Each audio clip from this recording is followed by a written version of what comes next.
selamat pagi, selamat siang, salam sejahtera untuk kita semua. Terima kasih saya ucapkan kepada rekan guru saya yang tercinta yang mau memberikan waktunya untuk menerima penerangan praktik baik saya, yaitu tentang disiplin positif di sekolah. Ya. Ini adalah tugas saya CGP Angkatan 10 Tapanuli Tengah. Selamat datang guru hebat. Mari belajar bersama, berkolaborasi, saling mendukung demi mewujudkan disiplin positif di sekolah kita tercinta di SD Negeri 15561 Sipangi 2. Adapun tujuan dari pembelajaran saya ini ialah agar saya dapat menyampaikan pembelajaran yang sudah saya dapatkan dari modul budaya positif serta pemahaman saya mengenai konsep-konsep inti yang ada pada modul budaya positif. Adapun konsep utama budaya positif itu yang sudah saya pelajari itu ada 6, ya Bapak Ibu ya. Yang pertama mungkin sudah sering kita dengar-dengar, yaitu disiplin positif dan nilai-nilai kebajikan universal. Yang kedua, motivasi perilaku manusia. Yang ketiga, tentang keyakinan kelas. Yang keempat, kebutuhan dasar manusia. Yang kelima, posisi kontrol. Dan yang keenam, segitiga restitusi. Jadi yang pertama yang mau kita bahas ialah disiplin positif dan nilai-nilai kebajikan universal. Oke. Pembelajaran dengan paradigma baru.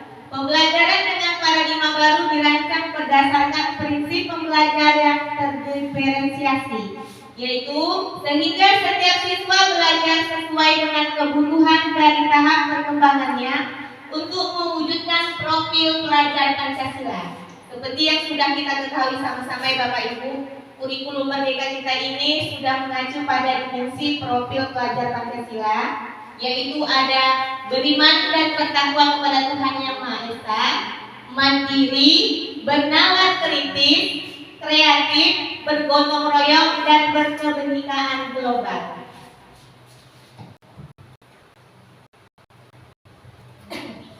Perubahan paradigma teori kontrol atau ilusi kontrol. Miskonsepsi tentang teori kontrol. Kita menganggap biasanya itu ilusi bahwa guru itu di sekolah mengontrol murid, ya kan? Ilusi bahwa semua penguatan positif efektif dan bermanfaat, dan kita berilusi bahwa kritik dan membuat rasa bersalah mampu menguatkan karakter murid, dan ilusi bahwa orang dewasa berhak memaksa. Ya, ini miskonsepsi yang sering kita terapkan di sekolah terhadap murid kita. Adapun perubahan paradigma stimulus respon ke teori kontrol. Pada stimulus respon itu dia bersifat realitas atau kebutuhan kita sama. Kalau teori kontrol itu dia perubahan realitas, kita itu berbeda, ya. Kalau pada stimulus respon kita itu kebutuhan kita sama, tapi kalau teori kontrol itu kebutuhan kita berbeda. Yang kedua, semua orang melihat hal yang sama, tapi kalau pada teori kontrol, setiap orang memiliki gambaran yang berbeda. Yang ketiga, kita mencoba mengubah orang agar berpandangan sama dengan kita.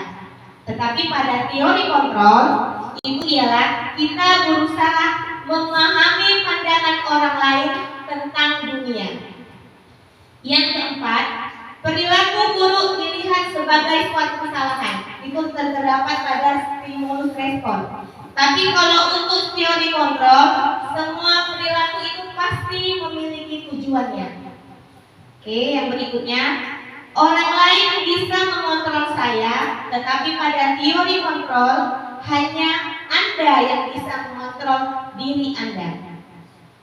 Yang kelima, saya bisa antara teori kontrolnya, Anda tidak bisa mengontrol orang lain.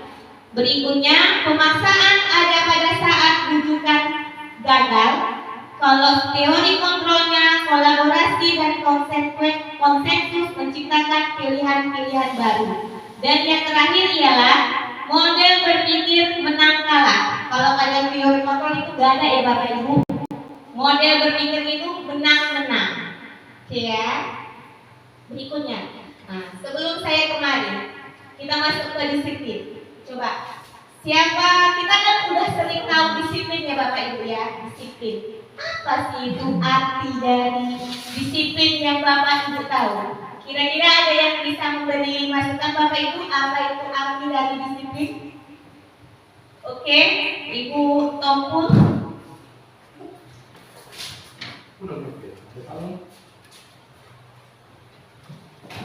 Coba berdiri ya Bu, berikan tanggapannya. Ya, menurut saya sesuai tadi yang Ibu terangkan, disiplin menurut saya yaitu merupakan suatu tata tertib, ketaatan atau kepatuhan kepada peraturan, mengusahakan supaya menaati dan mematuhi tata tertib yang sudah ada. Oke, terima kasih kepada Ibu Ramayana Sitompul karena telah memberikan tanggapannya. Dia bisa. Sebelumnya mari kita lihat apakah makna dari disiplin. Disiplin itu berasal dari bahasa Latin yaitu disiplina yang artinya belajar. Kemudian makna asal dari kata ini berkonotasi dengan disiplin diri dari murid-murid Sokrates dan Plano. Disiplin diri membuat orang menggali potensinya menuju sebuah tujuan apa yang dia hargai. Kemudian, namun dalam budaya kita, makna disiplin telah berubah menjadi sesuatu yang dilakukan seseorang pada orang lain untuk mendapatkan kepatuhan. Kecenderungan umum adalah menghubungkan kata disiplin dengan ketidaknyamanan, bukan dengan apa yang kita hargai atau pencapaian suatu tujuan mulia. Seperti yang Bidang Ibu Tompul tadi ya. Jadi dapat kita ringkas yaitu disiplin merupakan sikap dan perasaan taat dan patuh terhadap nilai-nilai yang dipercaya merupakan tanggung jawabnya. Oke Bapak Ibu ya. Kita sambung. Tadi kan nilai pembahasan kita tentang disiplin dan nilai-nilai kebajikan. Nilai-nilai kebajikan universal adalah sifat-sifat positif manusia yang merupakan tujuan mulia yang ingin dicapai setiap individu. Nilai-nilai tersebut bersifat universal, lintas bahasa, suku, bangsa, agama maupun latar belakang. Setiap perilaku atau perubahan memiliki suatu tujuan. Itu menurut Dr. William Glasser pada teori kontrol pada tahun 1984. Dengan menaikkan nilai-nilai kebajikan yang diyakini seseorang, maka motivasi intrinsiknya akan terbangun sehingga menggerakkan motivasi dari dalam untuk dapat mencapai tujuan mulia yang diinginkan. Itu menurut teori Diana Gossen 1998. Nilai-nilai kebajikan yang ingin dicapai oleh setiap anak bangsa Indonesia itu kita kenal sebagai contohnya nilai-nilai profil pelajar Pancasila. Mungkin itu udah tidak asing lagi bagi kita, nilai-nilai profil Pancasila yang sesuai dengan kurikulum yang sudah kita jalani di sekolah kita ini, yaitu beriman bertakwa kepada Tuhan Yang Maha Esa, berakhlak mulia, mandiri, bernalar kritis, berkebinekaan global, bergotong royong, dan kreatif.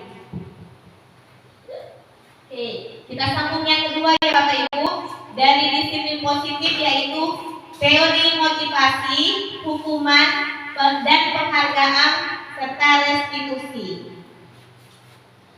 Motivasi perilaku manusia. Motivasi merupakan dorongan yang timbul pada diri seseorang secara sadar atau tidak sadar untuk melakukan suatu tindakan dengan tujuan tertentu. Oke ya. Contohnya, menghindari ketidaknyamanan dan hukuman. Murid melakukan disiplin diri karena dia takut. Ada gitu ya Bapak Ibu ya. Murid ini dia disiplin, tapi dia sebenarnya bukan dia karena memang mau dia taat, bukan karena dari diri dia, tapi dia karena takut.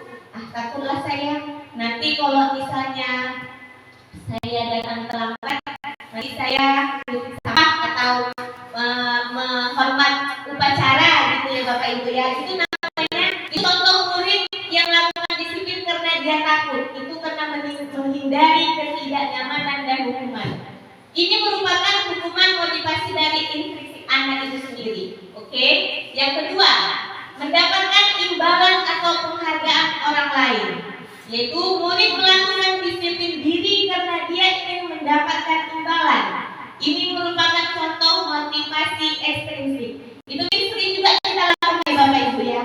Siapa yang bisa menjawab soal ini, Ibu kasih bintang 1, ya kan Bu? Karena dia merasa dia mendapat imbalan. Siapa yang hadir setiap hari, nanti Ibu kasih pulpen 1, ya. Berarti bukan karena ada kesadaran diri dia untuk melakukan disiplin itu, tapi karena ada imbalan, ya.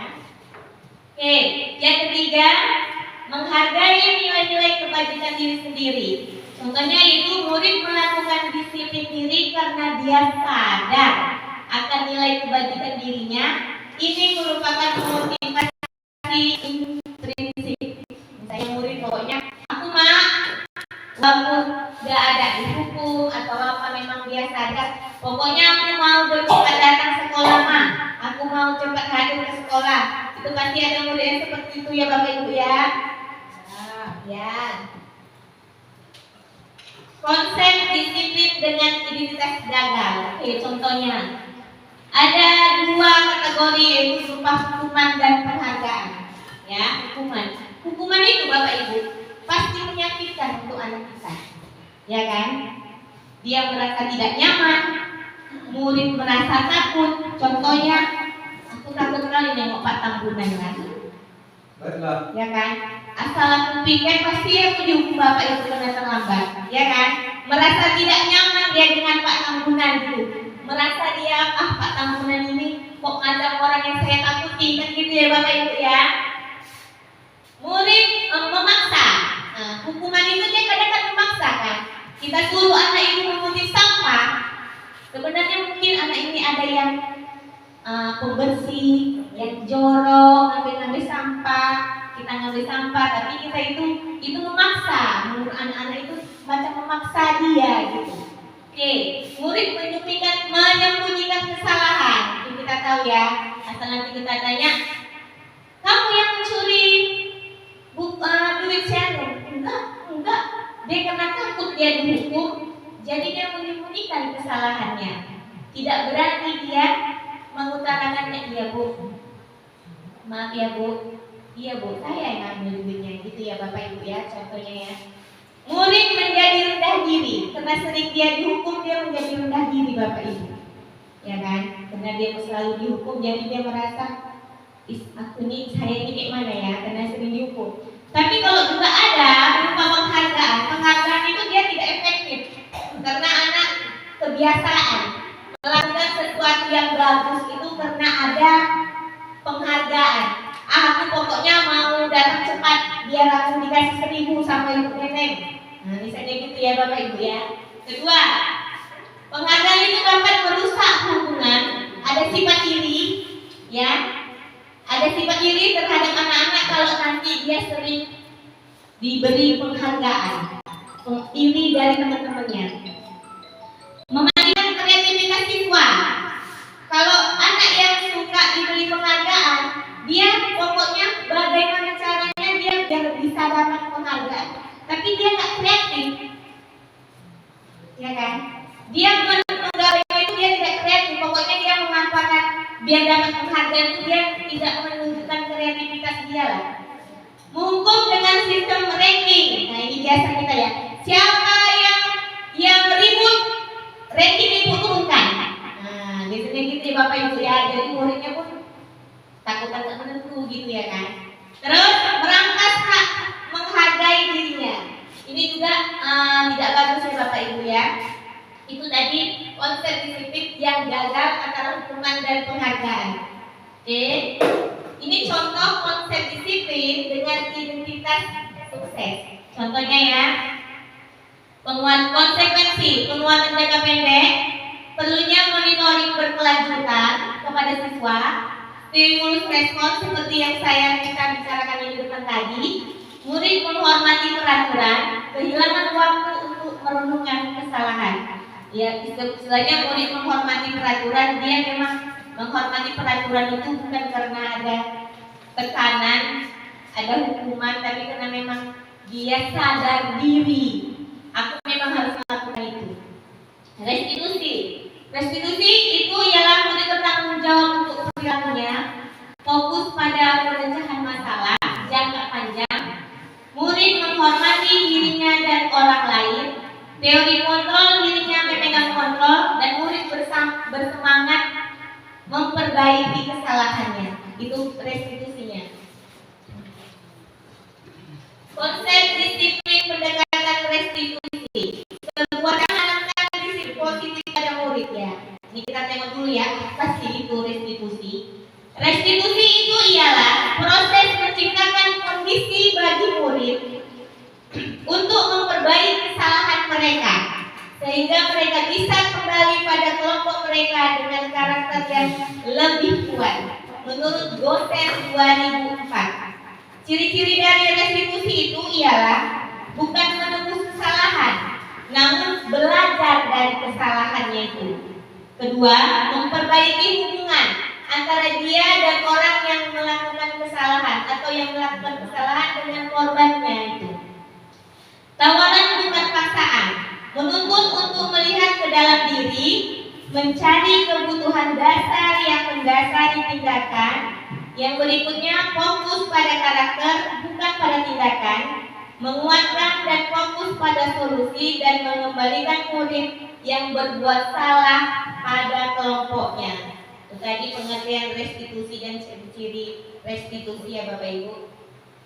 Ini ada perbedaan antara hukuman, konsekuensi, dan restitusi. Contohnya ialah kadang kan peserta didik kita tidak memakai atribut yang lengkap. Contohnya tadi kan upacara kan, ada murid yang tidak memakai atribut lengkap upacara. Bentuk hukuman itu biasanya, contoh bentuk hukuman itu ialah guru menghukum siswa tersebut menghormat bendera selama 10 menit. Guru marah dan murid menjadi takut. Itu kadang biasa kita kerjakan ya Bapak Ibu ya. Kalau nggak ada kopi sama dasi biasanya hormat sama bendera selama 10 menit. Gitu ya kan. Itu contoh hukuman. Tapi kalau contoh dari konsekuensi ialah guru memberikan konsekuensi untuk tidak mengulangi kesalahannya, hanya memberi imbauan. Guru tegas dan siswa menghormati peraturan. Terus yang berikutnya kalau yang restitusi, pertama yang harus dilakukan guru ialah menanyakan dulu keyakinan kelas atau apa sih yang sudah disepakati di kelas yang ada di keyakinan kelas itu, dan membantu siswa menyelesaikan masalahnya. Biasanya kan murid itu kalau nggak ada koordinasi pasti ada sebabnya Bapak Ibu ya. Misalnya entah dia buru-buru lupa masukkan ke dalam tas, atau entah memang udah nggak dicuci mamanya, atau memang udah jelek, orang tuanya mungkin tidak sempat membelikannya atau gimana, pasti ada alasannya. Jadi kita tanya aja, ya kan? Kita tanya kenapa tidak dibawa. Kita kaitkan dengan keyakinan kelas yang ada di kelas kita. Kira-kira apa sih yang belum dilakukan anak tersebut? Guru terbuka dan siswa menghormati dirinya dan orang lain. Itu contoh dari tindakan restitusi. Sangat berbeda ya Bapak Ibu ya. Oke, yang ketiga ada Ya, itu dia Bu. Itu dia. Kadang siswa itu memang ada yang seperti itu. Makanya Bu, solusinya itu kita harus berkolaborasi dengan orang tuanya. Ibu memang tanya, apa memang gak ada uang mamanya? Karena Bu, ada orang tua itu yang sebenarnya dia bukannya tidak peduli sama anaknya. Cuman kadang mungkin ada ini Bu, kalau malam belajar. Ada mak, ada buku udah belajar, udah mak, ada tasmu, ada mak. Mungkin orang tuanya juga repot, tapi tidak memeriksa tas anaknya. Jadi mungkin kita sebagai guru Bu, itu gunanya kita berkolaborasi dengan orang tuanya. Kita tanya, apa memang betul-betul nggak ada duit Ibu? Kan nggak mungkin kan? Nah, makanya itulah gunanya kita komunikasi kita dengan wali murid itu sangatlah penting. Ya Ibu ya. Oke, terima kasih Bu Safrida. Oke, sekarang yang ketiga ialah keyakinan kelas.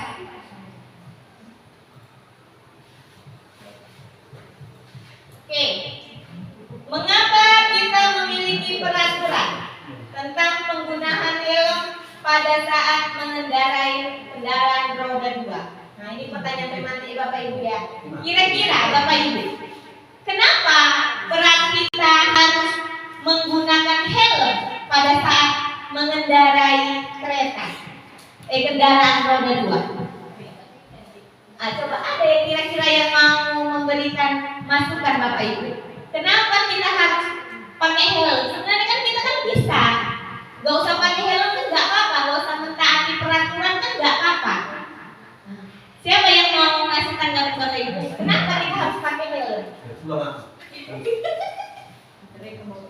Oke, baik, terima kasih atas pertanyaan yang disampaikan oleh Ibu. Tadi pertanyaannya, mengapa kita harus pakai helm dalam berkendara roda 2 atau naik Honda? Yang pasti, seseorang berkendaraan memakai helm tujuannya adalah untuk menjaga keselamatan dirinya dulu, yang paling utama, dan juga keselamatan orang lain. Itu sebabnya seseorang kalau dalam berkendaraan itu diwajibkan harus memakai helm. Demikian Bu. Oke, iya gitu ya Bapak Ibu ya. Jadi, iya, begitu juga sebenarnya peraturan. Sebenarnya peraturan itu mungkin dibuat untuk memakai helm bukannya untuk polisinya itu ya kan, untuk kita juga gitu ya kan. Kenapa? Nah, untuk keselamatan kita lah. Kenapa kita menggunakan helm kan memang untuk tujuannya menjaga diri kita, bukan untuk karena ada peraturan atau kayak mana. Karena memang kita harus menjaga diri kita agar kita selamat dan menjaga orang lain, ya kan? Sama kayak menggunakan masker atau cuci tangan itu kan sebenarnya untuk diri kita sendiri, bukannya untuk orang lain ya Bapak Ibu ya.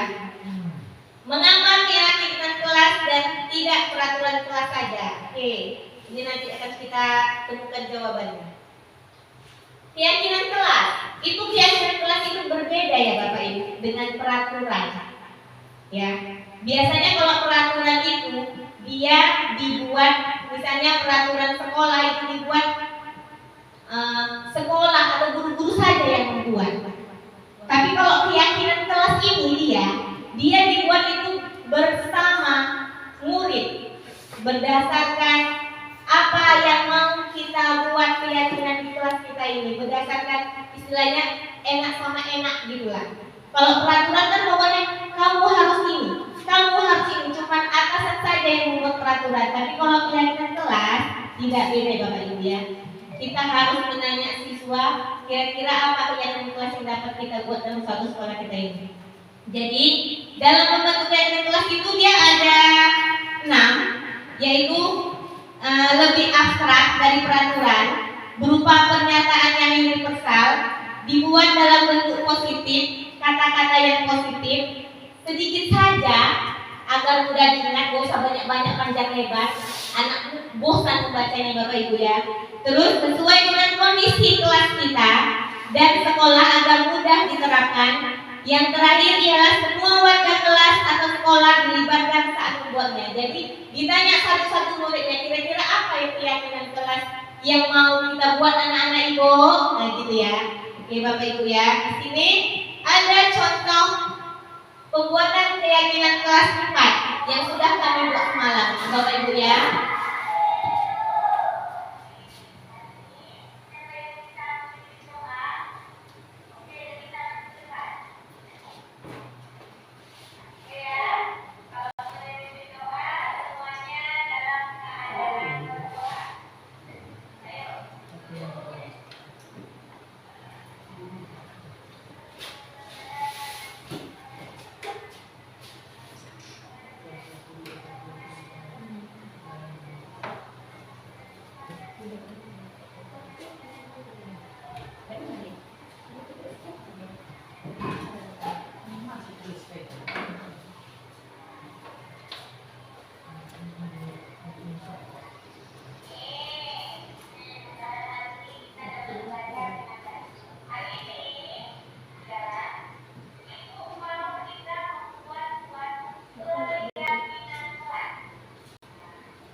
Iya, itu tuh.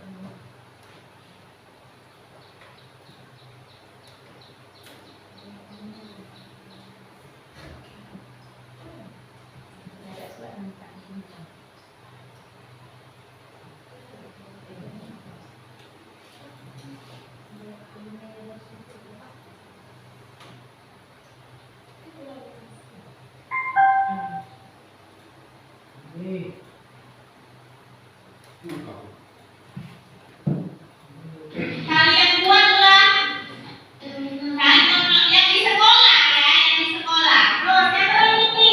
Bobby. Ya itu salah dan tiga. Tapi biasanya peraturan itu ya tidak boleh terlambat, harus memakai seragam sekolah yang sama, memakai sepatu, seperti itu kan? Oke, hari ini kita akan membuat suatu keyakinan di kelas 4. Ya, ibu akan membagikan kertas ini satu orang satu. Kalian buatlah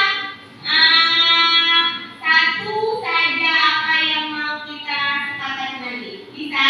Kasih yang laki-laki warna kuning, yang perempuan warna ini ya. Oke, ditulis di sini ya. Yang ditulis di atasnya, jangan yang kaliannya. Di sini yang ditulis.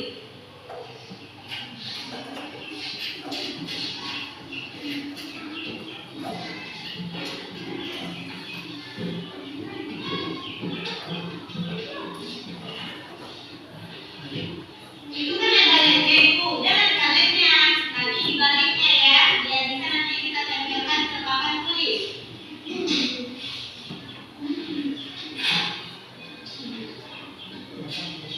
Warna pink, warna kuning ya, lupa itu. Ini tadi perempuan tadi. Santai ya tadi. Oke. Ditulis kira-kira apa ya yang mau kita buat di keyakinan kelas yang kita buat di kelas kita. Oke, ibu tunggu dalam waktu 2 menit, gak usah minum aja. Tunggu. Cepat. Buat. Kalau sudah siap, coba ditempelkan ke papan tulis.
dari pembuatan keyakinan di kelas ya Bapak Ibu ya. Ada perbedaan antara peraturan dan keyakinan kelas. Kalau peraturan itu dia selalu contoh kata-katanya itu ialah selalu kembalikan buku ke tempatnya. Itu kan seperti kita mewajibkan gitu ya. Tapi kalau keyakinan kelas itu ialah adanya rasa tanggung jawab anak-anak.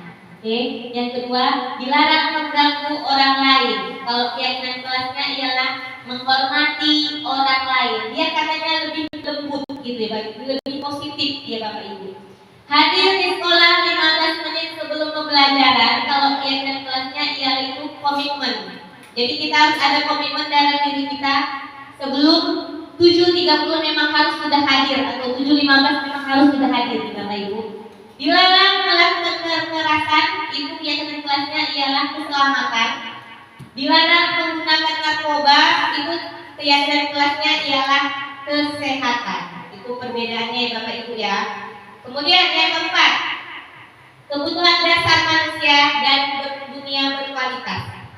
Kebutuhan dasar manusia kita itu ada 5 ya Bapak Ibu, yaitu kebutuhan hidup, cinta dan kasih sayang, kebebasan, kesenangan, dan kekuasaan.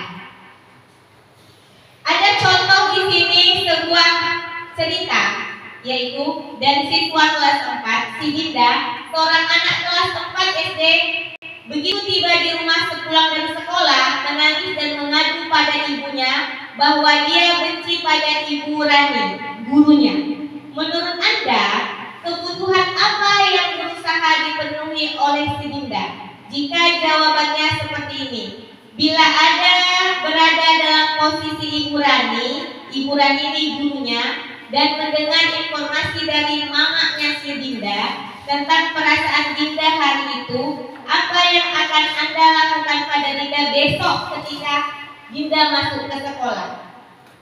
Ya, ini Bapak Ibu ya. Si Dinda bilang begini, Ibu guru bilang aku tidak boleh bersenandung sewaktu mengerjakan tugas. Karena tidak suara. Kan itu ada sama. Kalau itu kebutuhan dasar adalah kesenangan ya Pak ya. Kesenangan. Berarti gurunya melarang Dinda senang. Dinda dia nyanyi galah. Sementara dilarang sama gurunya karena mengganggu temannya. Berarti itu ya bukan si Dinda berupa kesenangan. Oke, yang kedua, ibu guru tidak menyapaku hari ini, padahal aku pakai jepit rambut baru. Itu kan anak-anak gitu kan. Ma, aku hari ini pakai jepit baru tapi ibu guru gak ada bilang apa-apa. Nah, itu dia contoh kebutuhannya ialah kasih sayang dan rasa diterima. Ya Bapak Ibu ya. Jadi dia merasa, kok aku gak diperhatikan ya sama ibuku hari ini. Padahal rambutku hari ini aku sudah mandi. Semalam aku gak mandi, ibuku nanya, kok gak mandi. Sekarang aku udah pakai jepit rambut, aku mana ditanya ibu itu. Nah, itu dia merasa adanya kebutuhan rasa kasih sayang sama dia ya Bapak Ibu. Kemudian kalau dari contoh yang dua ini, ya kira-kira aku bosan. Masa pelajarannya cuma gitu-gitu aja, dengar ibu-ibu aja. Ada murid gitu Bapak Ibu ya. Kira-kira itu contoh dari kebutuhan dasar apa Bapak Ibu? Dari yang 5 ini tadi kan ada kebutuhan dasar bertahan hidup, ya kan? Cinta dan kasih sayang yang merasa ingin diperhatikan, kebebasan dia ingin bebas melakukan segala hal, kesenangan dia ingin melakukan kesenangannya yang ada di sekolah, atau kekuasaan dia ingin berkuasa di kelas ini. Ada siswa yang seperti itu ya Bapak Ibu ya. Jadi kira-kira contoh yang nomor 3 ini kira-kira apa gitu Bapak Ibu? Kebutuhan apa yang diminta sama si Dinda? Oke Bapak Ibu, kira-kira ada yang mau memberikan tanggapannya? Ibu. Oke Ibu Rega. Semangat sekali ini ya. Terima kasih Bu. Oke Bu. Siaran tersebut yang itu Bu ingin kesenangannya yaitu ingin bebas. Kebebasan yang dia butuhkan. Bukan yang terkekang dari siapapun. Dia ingin bebas. Apa yang dia mau dia mau bebas. Oke, kita tengok ya Bu jawabannya ya. Oke, betul ya Bu. Dia merasa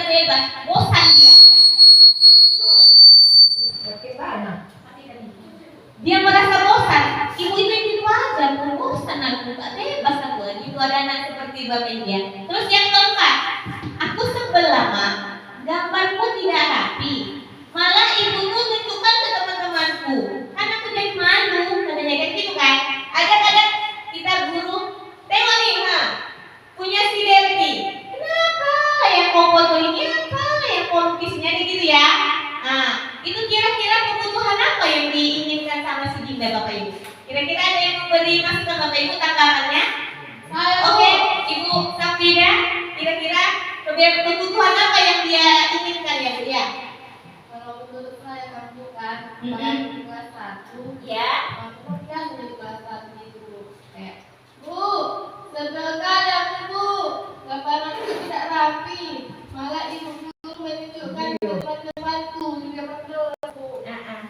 Jadi itu menurut saya itu kebutuhan Penguasaan ya Bu ya. Oke, kita buka jawabannya ya Bapak Ibu ya. Oke, betul Ibu ya, penguasaan. Berarti dia sebel, dia nggak suka dia rasanya dipermalukan di depan kawan-kawannya Bapak Ibu ya. Oke, kalau dunia berkualitas, kita lanjut ya Bapak Ibu ya. Sepertinya saya rasa sudah sedikit paham. Dunia berkualitas Anda adalah tempat khusus dalam pikiran Anda, tempat Anda menyimpan gambaran representasi dari semua yang Anda inginkan. Bisa berisi orang-orang, hal-hal, dan apa saja yang terbaik dalam hidup Anda dan membuat Anda merasa bahagia dan terpenuhi kebutuhan dasar Anda. Nah, ini saya coba mau bertanya sama salah satu Bapak Ibu guru kita. Untuk membantu Anda, jawablah pertanyaan di bawah ini. Apa dunia berkualitas saya? Nah, coba dari pertanyaan ini siapa yang mau memberikan tanggapan Bapak Ibu? Pak, gimana Pak? Pak Tambunan? Ini? Oh, Coba Pak. Robert.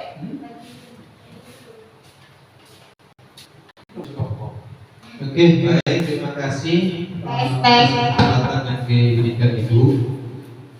Dunia berkualitas saya. Iya Pak. Untuk membantu Anda, jawablah pertanyaan-pertanyaan di bawah ini. Untuk poin yang nomor 1, siapakah orang-orang yang paling penting dalam hidup saya? Kalau saya sebagai pribadi, yang terpenting dalam hidup saya itu adalah yang pertama istri dan anak saya. Yang kedua, ayah dan ibu yang melahirkan saya. Kemudian yang ketiga, keluarga. Yang keempat, semua orang-orang yang berada di sekitar saya. Dan yang kelima, juga yang paling terpenting adalah lingkungan di mana saya tempat tinggal. Demikian Bu. Lagi Pak, kira-kira apa nilai kebajikan yang terpenting dalam hidup Bapak? Baik. Singkat saja Pak, singkat saja. Nilai-nilai kebajikan yang terpenting dalam hidup saya itu beriman dan berakhlak, mandiri dan mampu berkreasi. Berkreatif gitu ya Pak. Berkreatif, ya. Berkreatif gitu. Kemudian yang ketiga, apa pencapaian Anda yang Anda sangat dibanggakan? Yaitu apabila saya berhasil mendidik anak-anak saya menjadi orang yang bermanfaat bagi orang banyak. Kemudian yang keempat, apa pekerjaan ideal bagi Anda? Pekerjaan yang ideal bagi saya sendiri, apa pekerjaan yang bisa membutuhi kehidupan saya dan keluarga saya. Contoh sekarang ini saya sudah diterima sebagai PNS dan menjadi guru SD. Yang kelima, ceritakan bagian perjalanan hidup Anda di mana Anda merasa itulah titik puncak hidup Anda. Singkat aja ya Pak ya. Oke, perjalanan hidup saya sampai kepada titik puncak itu dimulai dari saya diangkat menjadi PNS dan sampai sekarang masih aktif menjadi guru dan mudah-mudahan dapat peningkatan ke depannya. Yang terakhir, apa yang paling bermakna dalam hidup saya? Yang paling bermakna dalam hidup saya itu adalah hidup bahagia bersama dengan yang saya sayang. Terima kasih. Oke, kita tepuk tangan Bapak Ibu.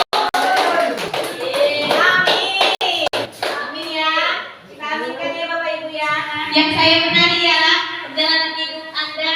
Maksudnya Bapak bilang Bapak bisa jadi PNS, bisa jadi lebih baik. Mungkin kita doakan sama-sama biar bisa jadi kepala sekolah atau kepala dinas akan datang ya Bapak Ibu ya. Amin. Oke. Iya betul. Oke, kita lanjut Bapak Ibu. Posisi kontrol. Ada 5 posisi kontrol yang harus kita tahu sebagai seorang guru, yaitu penghukum, pembuat rasa bersalah, teman, pemantau, dan manajer. Seorang penghukum bisa menggunakan hukuman fisik maupun verbal. Orang-orang yang menjalankan posisi penghukum senantiasa mengatakan bahwa sekolah memerlukan sistem atau alat yang dapat lebih menekan murid-murid lebih dalam lagi. Guru-guru yang menerapkan posisi penghukum akan berkata, patuhi aturan saya, kita Bapak Ibu ya, atau awas, kamu selalu salah, pasti selalu yang terakhir selesai. Dan guru seperti ini senantiasa percaya hanya ada satu cara pembelajaran yang berhasil, yaitu cara dia. Dengan penghukuman itu pasti berhasil murid ini. Ada jiwa kita kadang-kadang seperti itu ya Bapak Ibu ya.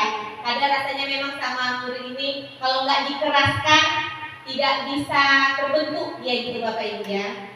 Yang kedua, membuat rasa bersalah. Pada posisi ini biasanya guru akan bersuara lebih lembut. Membuat rasa bersalah akan menggunakan kata kuningan membuat orang lain merasa tidak nyaman, bersalah atau rendah diri. Kata-kata yang keluar dengan lembut akan seperti, ibu kecewa sekali dengan kamu. Berapa kali Bapak harus memberitahu kamu ya? Oke. Gimana coba kalau orang tua kamu tahu bahwa perbuatan kamu begini? Berarti ada rasa bersalah yang ditekankan kepada anak ini. Bagaimana kalau orang tua kamu tahu kalau kamu nakal seperti ini? Ya Bapak Ibu, di posisi ini murid akan memiliki penilaian diri yang buruk tentang diri mereka karena mereka merasa bersalah karena ucapan guru yang membilang tadi. Murid merasa tidak berharga dan telah mengecewakan orang-orang yang disayangi. Oke, yang ketiga, teman, posisi teman. Guru pada posisi ini tidak akan menyakiti murid, namun akan tetap berupaya mengontrol murid melalui persuasi. Posisi teman pada bisa negatif ataupun bisa positif. Positif di sini berupa hubungan baik yang terjalin antara guru dan murid. Guru di posisi teman menggunakan hubungan baik dan untuk mempengaruhi seseorang. Contoh dari kata-kata posisi teman yaitu, ayo Bapak, ya, kerjain ya. Nah, itu Bapak Ibu ya. Kita mesti dekatkan diri kita sama anak kita itu. Ayo ingat tidak bantuan Bapak selama ini? Ayo ingat tidak bantuan Bapak selama ini? Masa kamu gitu? Bisa gitu ya Bapak Ibu. Terus yang ketiga, ya sudah, kali ini tidak apa-apa. Nanti Ibu bantu bereskan. Karena kita merasa kita menganggap dia itu teman, jadi posisi dia itu kita anggap sebagai teman. Jadi kata kita pun agak lebih dekat sama dia Bapak Ibu. Hal negatif dari posisi teman ialah bila suatu saat guru tersebut tidak membantu, maka murid akan merasa kecewa dan berkata, saya pikir Bapak itu teman saya. Murid merasa dikecewakan dan tidak mau lagi berusaha. Hal lain yang mungkin timbul adalah murid hanya akan bertindak untuk guru tertentu dan tidak untuk guru orang lain. Berarti dia merasa tergantung sama guru yang baik sama dia. Misalnya contoh di sekolah kita Ibu Tongku suka agak dekat sama murid-murid. Jadi dia kalau dekat sama Ibu Purba, malah sama Bu Purba, Ibu itu kayak gini. Nama Bu Tongku, kami sering diajaknya ngobrol, berteman-teman, kata-katanya berubah. Itu contohnya Bapak Ibu ya. Yang keempat yaitu memantau. Memantau berarti mengawasi. Pada saat kita mengawasi, kita bertanggung jawab atas perilaku orang-orang yang kita awasi. Posisi memantau berdasarkan pada peraturan dan konsekuensi. Dengan menggunakan sanksi atau konsekuensi tidak dapat memisahkan hubungan pribadi kita dengan murid. Sebagai seorang yang menjalankan posisi pemantau, pertanyaan yang diajukan itu contohnya, nah, peraturannya apa? Apa yang kamu lakukan? Sanksi atau konsekuensi ya yang sudah kamu lakukan ya. Biar memantau ya Bapak Ibu, tidak menghakimi, tidak merasa teman atau menghukum gitu Bapak Ibu ya. Orang sangat mengandalkan perhitungan karena yang dapat digunakan supaya bukti atas perilaku seseorang. Posisi ini yang menggunakan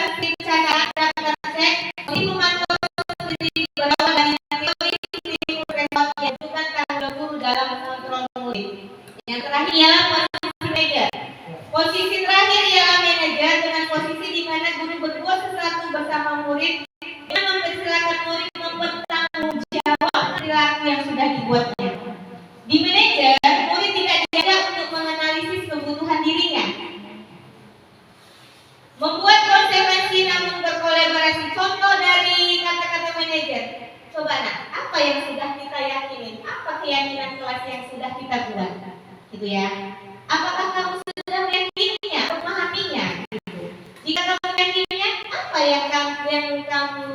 yang sedia kamu biar bisa masalah kamu selesai gitu ya Bapak Ibu, lebih lembut dengan mengaitkan dengan keyakinan kelas yang ada di sekolah kita. Tugas seorang manajer bukan untuk mengatur perilaku seseorang. Kita membimbing murid untuk dapat mengatur dirinya seorang manajer, bukannya memisahkan murid dari kelompoknya, tapi mengembalikan murid tersebut ke kelompoknya dengan lebih baik dan kuat. Oke. Di sini coba ya, saya tes ya. Pada pernyataan berikut, siapa mengatakan posisi kontrol mana yang menurut Anda sering mengucapkan pernyataan berikut? Ayolah, kerjakan tugasnya. Nanti ibu kena marah bapak kepala sekolah lah. Nah, kira-kira ini posisi kontrol yang bagaimana ya Bapak Ibu ya? Ayo, siapa yang bisa memberi masukan ya Bapak Ibu? Oke, Ibu Purba.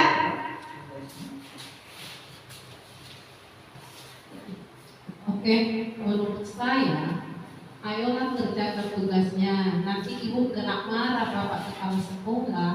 Menurut saya itu sebagai teman. Teman ya Bapak Ibu ya. Oke. Sebagai teman. Kita lihat Bapak Ibu ya. Oke, sebagai teman. Ya, dia menganggap anaknya itu murid, jadi biar muridnya itu dianggapnya sebagai teman. Kamu tidak pernah benar melakukannya. Saya kecewa dengan kamu. Nah, ini kira-kira posisi kontrol mana ya Bapak Ibu? Apa Bu? Oke. Menurut saya ya, kamu tidak pernah benar melakukannya. Saya kecewa dengan kamu. Ini penghukum ini Bu. Hukum ya Bu ya. Iya, oke. Kita cek ya Bu Ya. ya. Oke, betul ya Ibu ya. Itu seorang penghukum biasanya sering kau saja yang terlambat. Nah, gitu ya Bu. Suka kita biasanya gitu ya Bu ya. Kau saja yang bawa pulpen, nah gitu ya Bapak. Itu bahasa seorang penghukum Bapak Ibu ya. Oke, yang terakhir. Bagaimana kamu bisa menyelesaikan masalah ini? Kira-kira apa Bapak Ibu jawabannya? Oke, Bu, silakan. Semangat Bu. Oke. Ya, menurut saya, bagaimana kamu bisa menyelesaikan masalah ini? Itu jawabannya masalahnya adalah manajer. Manajer Bu ya. Kita cek ya Bu ya. Oke, silakan itu Ibu Silalahi. Oke. Terima kasih ya Bu ya. Itu tadi contoh-contoh posisi kontrol yang sering kita lakukan yang tanpa kita sadari Bapak Ibu ya. Oke, selanjutnya Bapak Ibu. Ini yang terakhir ialah segitiga restitusi. Disiplin positif segitiga restitusi yang terakhir. Segitiga restitusi itu ada 3 langkah, yaitu menstabilkan identitas, memvalidasi tindakan yang salah, dan menanyakan keyakinan kelas. Menstabilkan identitas itu maksudnya kita semua akan melakukan hal yang terbaik yang bisa kita lakukan. Kalau validasi tindakan ialah semua perilaku pasti memiliki alasan. Yang keempat, menanyakan keyakinan, kita semua memiliki motivasi internal. Ini ialah diagram segitiga restitusi. Nah, di sini ada contoh penerapan segitiga restitusi siswa saya yang datang terlambat. Kita perhatikan Bapak Ibu ya. Ibu ya, penting. Oke.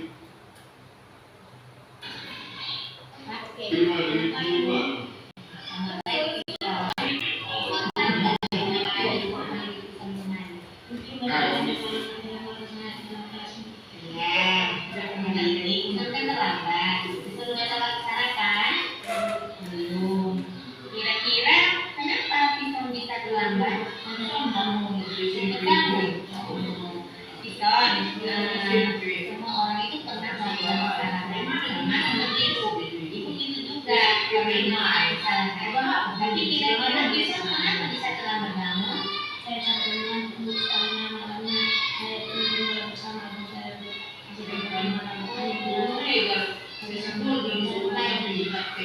Nanti Pison terlambat karena tadi malam tidur jam 1.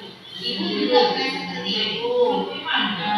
Gara-gara ibu sering ngomong malam, jadi ibu terlambat bangun dan semuanya jadi sekarang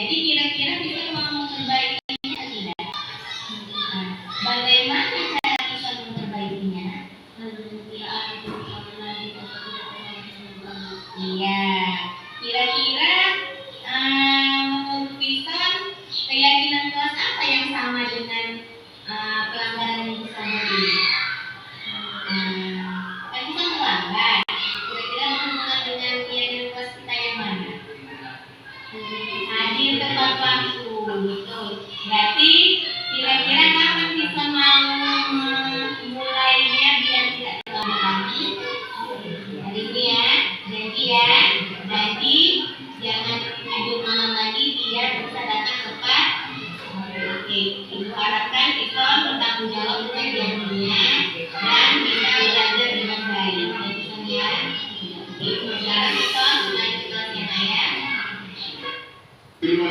Hai. Oke Bapak Ibu, itu tadi contoh bagaimana kita memberikan solusi atau menerapkan segitiga diskusi kepada murid yang melakukan pelanggaran. Memang kita bukannya terkadang mungkin kita tidak bisa seperti itu selamanya mungkin Bapak Ibu ya, karena kita manusia biasa yang memiliki batas kesabaran. Tapi kita sebagai guru saya yakin bisa melatih biar tidak sedikit-sedikit marah atau menanyakan anak itu dengan lebih lembut atau dengan baik ya Bapak Ibu. Ini tadi ada contoh tanggapan dari Simpson dalam melakukan praktik segitiga diskusi. Saya sangat berterima kasih kepada ibu ini yang sudah mengingatkan saya dan pelanggaran yang saya lakukan. Saya berani tidak akan mengulang-ulang dan selalu memiliki keyakinan keras yang sudah keras abadi. Terima kasih ibu. Oke Bapak Ibu, mungkin tadi itulah tadi contoh-contoh penerapan disiplin positif yang bisa kita sedikit-sedikit kita buat di sekolah kita ini, biar murid kita itu merasa dirinya memang dihargai di sekolah ini Bapak Ibu. Jadi kesimpulannya yang bisa saya dapatkan ialah dalam penerapan disiplin positif, hendaknya guru memiliki standar kepribadian profesional dan sosial yang baik, di mana guru mampu merefleksi dirinya sebagai among atau manajer yang menuntun murid-muridnya menjadi insan yang mandiri, merdeka, dan tanggung jawab. Itu ialah standar yang sudah memang standar nasional dari pendidikan. Oke Bapak Ibu, cukup sekian presentasi saya hari ini. Semoga Bapak Ibu bisa mendapatkan ilmu yang bermanfaat dari presentasi saya ini. Tetap semangat dan mana tahu Bapak Ibu bisa menjalaninya dengan baik. Assalamualaikum warahmatullahi wabarakatuh.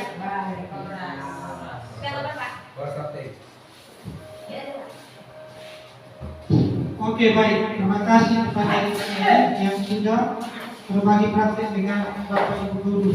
Jadi kepada kita semua Bapak Ibu guru, simak tadi materi yang disampaikan oleh Nenek sangat baik, sangat bagus. Di mana itu juga merupakan masukan bagi kita semua, terutama itu di dalam hal memahami anak kita, baik itu dalam hal menegakkan disiplin, terutama itu di dalam menghukum ya anak yang berbuat kesalahan ya, yang selama ini mungkin selalu kita laksanakan hukuman fisik ya, tetapi dengan hukuman-hukuman seperti yang ditayangkan tadi, maka mungkin kita bisa mengubah ya, yang selama ini mungkin kita begitu si anak atau siswa kita melakukan kesalahan, maka kita mungkin marah ya, lebih banyak kita melemparkan kata-kata marah ya. Nah, namun ya dengan kata marah itu bukan berarti menyelesaikan masalah ya, tetapi dengan contoh-contoh tadi ya, artinya kita merasa berteman dengan siswa itu ya. Artinya supaya siswa juga merasa kita sebagai teman, maka kita lakukanlah ya hal-hal yang positif ya, seperti tadi sudah ada beberapa tayangan yang disampaikan oleh teman-teman, sehingga kemungkinan dengan itu kita akan lebih berhasil ke depannya dalam membimbing, mendidik, mengajar anak-anak kita. Jadi itu mungkin tanggapan ya dari saya selaku pemantau ya, mungkin juga pemantau di sekolah kita ini.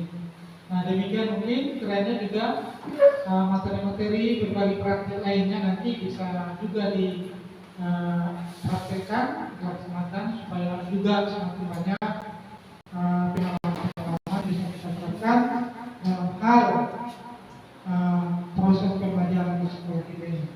Mungkin demikian atas penyampaian Ibu Nenek yang sudah begitu. Terima kasih, dan juga atas pernyataan kita semua ya Bapak Ibu guru dan staf pegawai, saya ucapkan terima kasih. Sekian, terima kasih. Moras Tete. Terima kasih Bapak Ibu. Cukup sekian implementasi saya untuk budaya positif. Terima kasih. Assalamualaikum warahmatullahi wabarakatuh. Selamat siang, salam sejahtera untuk kita semua. Horas Sate. Horas Sate.